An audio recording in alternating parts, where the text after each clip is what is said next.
to be taken alive.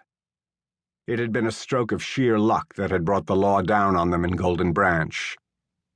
One of their arms suppliers, who was well known to the authorities for his criminal history, had been placed under surveillance for suspicion of an arms deal unrelated to the Rangers of Righteousness. He had made 3 trips to the abandoned house in Golden Branch over the course of that many weeks. A telephoto lens had caught him talking to a man later identified as Carl Wingert, leader of the Rangers. When this was reported to the FBI, ATF, and U.S. Marshal Service, the agencies immediately sent personnel, who continued to monitor the illegal weapons dealer. Upon his return from a visit to Golden Branch, he was arrested. It took 3 days of persuasion, but under advice of counsel he made a deal with the authorities and gave up what he knew about the people holed up inside the abandoned house. He'd only met with Carl Wingert. He couldn't, or wouldn't, say who else was sequestered with Wingert, or how long they planned to harbor there.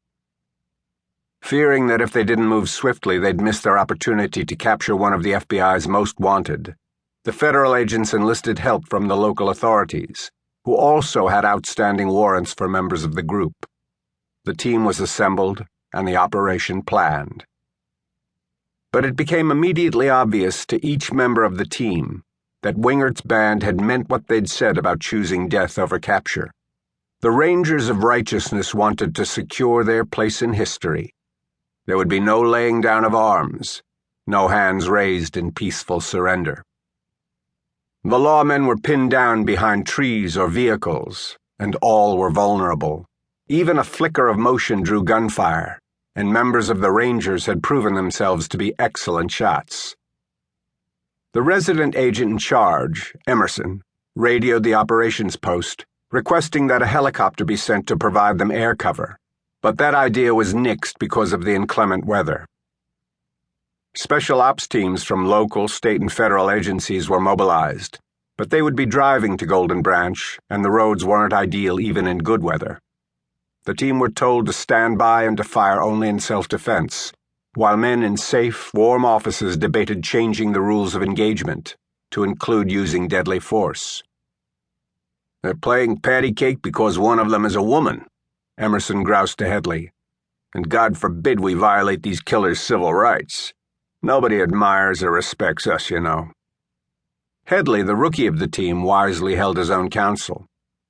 "We're feds, and even before Watergate, government had become a dirty word. The whole damn country is going to hell in a handbasket, and we're out here freezing our balls off waiting for some bureaucrat to tell us it's okay to blast these murdering thugs to hell and back." Emerson had a military background and a decidedly hawkish viewpoint, but nobody, especially not he, wanted a bloodbath that morning. Nobody got what they wanted. While the reinforcements were still en route, the Rangers amped up their firepower. An ATF agent took a bullet in the thigh, and, from the way it was bleeding, it was feared his femoral artery had suffered damage, the extent of which was unknown, but on any scale, it was a life-threatening wound.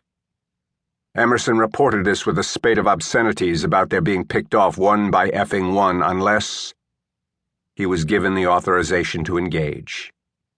With their assault rifles and 1 submachine gun in the hands of the wounded ATF agent, they went on the offensive. The barrage lasted for 7 minutes. Return fire from the house decreased, then became sporadic. Emerson ordered a ceasefire. They waited. Suddenly, bleeding from several wounds, including a head wound, a man charged through the front door, screaming invectives and spraying rounds from his own submachine gun.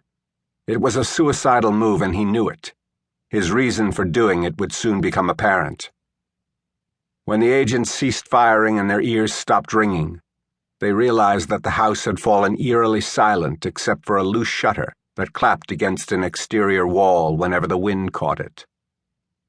After a tense 60 seconds, Emerson said, "I'm going in." He levered himself up into a crouch as he replaced his spent clip magazine with a fresh one. Headley did the same. "I'm with you." Other team members stayed in place. After checking to see that their guns were loaded with fresh magazines, Emerson crept from behind his cover and began